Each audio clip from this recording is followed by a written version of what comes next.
O desconhecido, o obscuro e o assustador são aspectos que sempre chamam a atenção de muita gente. E é por isso que as histórias de terror e assombração fazem tanto sucesso, seja em livros, em filmes ou simplesmente naquela roda de amigos em torno de uma fogueira durante um acampamento. E nós aqui do Universo Curioso preparamos uma lista contendo alguns objetos pra lá de assustadores. Então, se você é medroso demais, saiba que esse vídeo não é pra você. Mas se você é muito curioso, vou logo avisando que se você não conseguir dormir hoje à noite, a responsabilidade é toda sua. Conheça agora os 8 objetos amaldiçoados que realmente existem.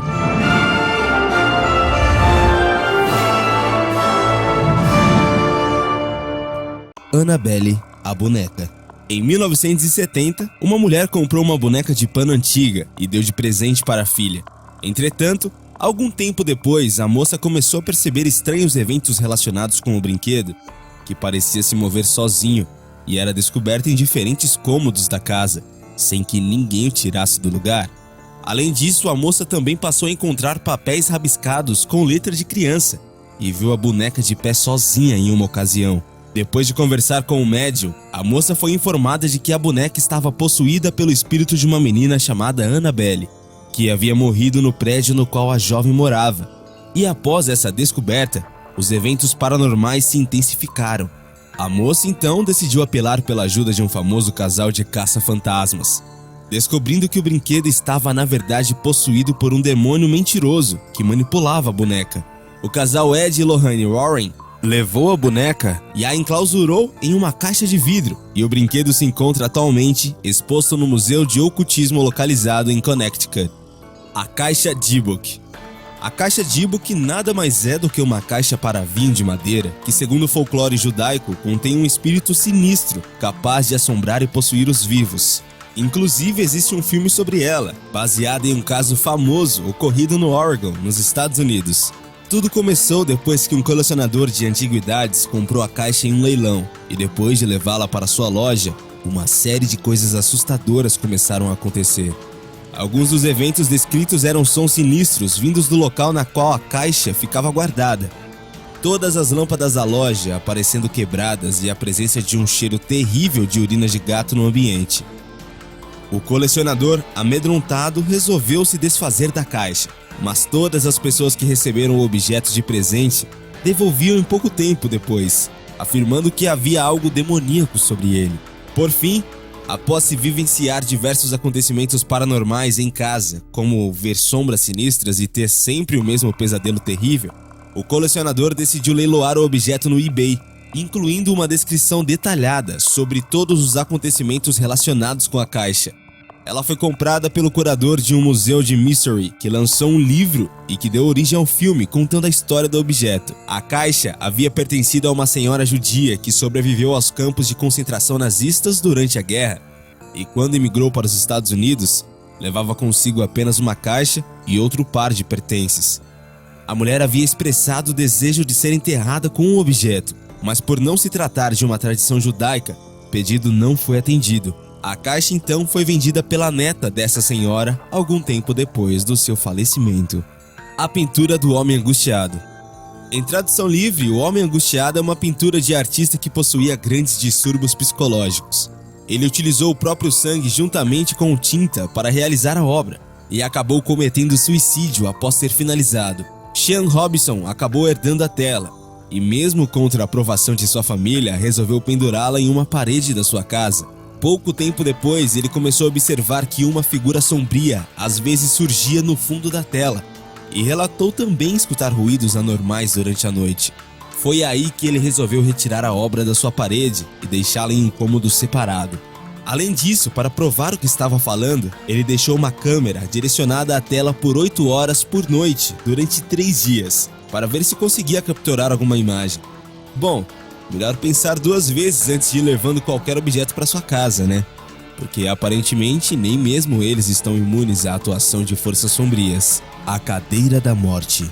Thomas Bubbs foi condenado ao enforcamento em 1702 por ter assassinado seu padrasto, Daniel Alt. Ele o assassinou com um martelo em Tursken, na Inglaterra. Prestes a ter a sua sentença executada, o criminoso fez um pedido: realizar a sua última refeição no seu pub predileto. Ao terminar de comer, ele teria rogado uma praga dizendo: "Morte repentina a quem ousar sentar na minha cadeira." O fato se tornou uma lenda rapidamente, e os clientes acabavam usando a suposta maldição em brincadeiras nas quais eles desafiavam a sentar no assento de Busby. Bem, a cadeira de carvalho permaneceu no bar durante séculos, e a lista de óbitos é bastante extensa segundo os relatos da população local. Por exemplo, no final do século XIX, o limpador de chaminés e um amigo zombavam e se sentavam repetidamente na cadeira. Na manhã seguinte, eles amanheceram mortos. No ano de 1967, 2 pilotos da Força Aérea Real sentaram na cadeira e, ao deixarem o estabelecimento, bateram o carro em uma árvore e morreram. Outro caso famoso ocorreu em 1970, quando um pedreiro contestou a maldição e sentou no assento. O rapaz faleceu naquela mesma tarde ao cair em um buraco na construção em que trabalhava. O dono do pub resolveu guardar a cadeira no porão. Porém, mesmo assim, a praga de Busby fez mais uma vítima. Um entregador resolveu descansar no banco entre o transporte de uma caixa e outra. A péssima decisão levou à morte no mesmo dia, em um acidente automobilístico. E por fim, o proprietário do bar doou a cadeira da morte para um museu local de 1972, onde ela ainda está em exibição, mas pendurada a quase 2 metros de altura para evitar que mais alguém se sente e morra. O vaso da morte. No ano de 1988, um vaso de prata datado do século XV teria sido encontrado por um italiano em seu jardim enquanto fazia algumas escavações. Segundo a lenda sobre ele, o artefato trazia em seu interior uma mensagem dizendo: "Cuidado, este vaso traz a morte." A pessoa que o encontrou, pelo que parece, era pouco supersticiosa. Ela teria jogado o aviso fora e vendido a relíquia para uma casa de leilões. O primeiro comprador teria sido um farmacêutico, que faleceu 3 meses depois. O vaso então passou para as mãos de um cirurgião de 37 anos de idade, o qual morreu 2 meses após adquirir o item. Em seguida, o vaso teria sido comprado por um arqueólogo, que teve o mesmo fim do dono anterior. O seguinte teve menos sorte e deixou este mundo apenas 1 mês depois de levar o vaso para casa. Com tantos fatos irrefutáveis, as histórias contadas por alguns jornais italianos sugerem que a polícia confiscou a relíquia e a enterrou selada em uma caixa de chumbo. O local do esconderijo é desconhecido. A lenda do quadro do menino chorando. Para fazer um garotinho chorar para que pousasse para a pintura, Giovanni torturava um menininho que tinha medo extremo de fogo queimando vários palitos de fósforos diante do seu rostinho. Segundo a lenda inglesa, o jovenzinho que tinha medo de fogo teria falecido semanas depois de a obra ser finalizada. E, incrivelmente, o artista faleceu durante um terrível incêndio em sua casa. Depois que o retrato da expressão torturante passou a ser produzido em série na Inglaterra, a lenda acabou chegando a se consolidar. Vários incêndios registrados no país foram atribuídos à maldição do quarto, que era um dos poucos itens encontrados sem nenhum dano físico depois dos incidentes. Existem algumas versões não menos interessantes sobre a lenda, incluindo as demais crianças retratadas por Bregoli. Uma delas conta que o pintor, passando por dificuldades ao não conseguir vender os seus quadros, decidiu fazer um pacto com o diabo. Só que em vez de oferecer a própria alma no negócio, o pintor teria vendido as dos compradores das suas pinturas. Outra versão conta que as pinturas que eram feitas contrariam com várias mensagens subliminares, e algumas das crianças retratadas apareciam com as pupilas dilatadas. O pintor, inclusive, teria confessado que a causa disso era que os pequenos estariam mortos e que eram crianças reais que haviam sido abduzidas para serem entregues ao demônio. O espelho maldito de Murter's Plantation. Tudo bem que nesse caso não é só o espelho da casa que torna assustadora, mas a própria casa tem a sua parcela de culpa em todas as histórias horripilantes contadas sobre ela, já que foi construída em cima de um antigo cemitério indígena. Por isso, pelo menos 10 assassinatos e acontecimentos paranormais já foram relacionados a essa construção. Mas voltando a falar do espelho, dizem que ele chegou ao lugar na década de 1980. Contam que desde então, figuras humanas e vultos misteriosos são vistas refletidos ali. Marcas de mãos em sua superfície também são muito recorrentes, mesmo que ninguém tenha tocado no espelho. Conforme a lenda, o que torna esse espelho um dos objetos malditos e mais assustadores de todos os tempos é a possibilidade de existirem espíritos presos nele. Um dos fantasmas mais famosos do espelho, inclusive, é Sarah Woodolph. além dos seus filhos que foram mortos por envenenamento.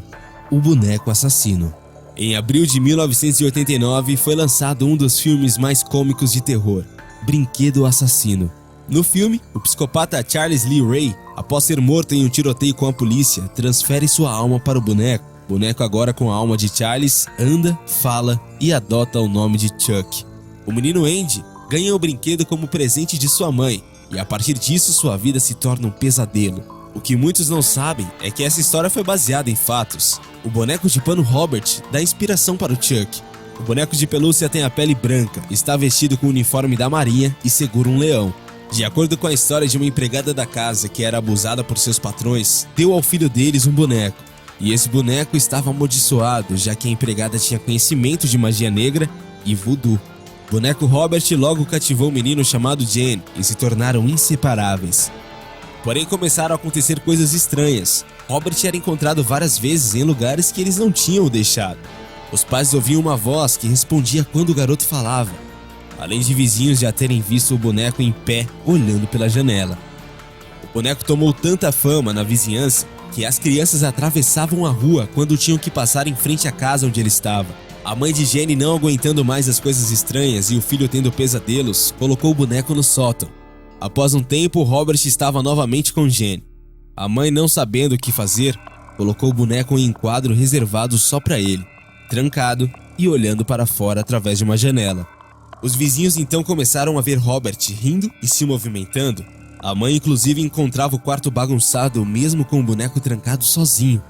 Depois de uns anos, com a morte de Jenny e de seus pais, a lenda foi esquecida, até que uma nova família se mudou para casa. Essa nova família encontrou o boneco e passou por tudo que a antiga família já passou. A menina da família começou a encontrar suas bonecas sem cabeça e teve alguns problemas com seu cachorro. Após adulta, a menina finalmente se livrou do boneco, colocando em um museu. Hoje, ele é conhecido como Robert o Boneco Assombrado, e quem trabalha nesse museu ainda vê coisas estranhas acontecendo. Mas e você? Acredita mesmo que esses objetos realmente são amaldiçoados ou tudo isso é fruto da nossa imaginação? Se você acredita ou não, nada vai mudar o fato de que muitas pessoas supostamente perderam suas vidas por conta desses objetos. Conhece aí algum objeto supostamente amaldiçoado? Então comenta aí embaixo e não esquece de deixar o seu gostei e também de se inscrever aqui no canal. Valeu e até a próxima, galera aqui do Universo Curioso.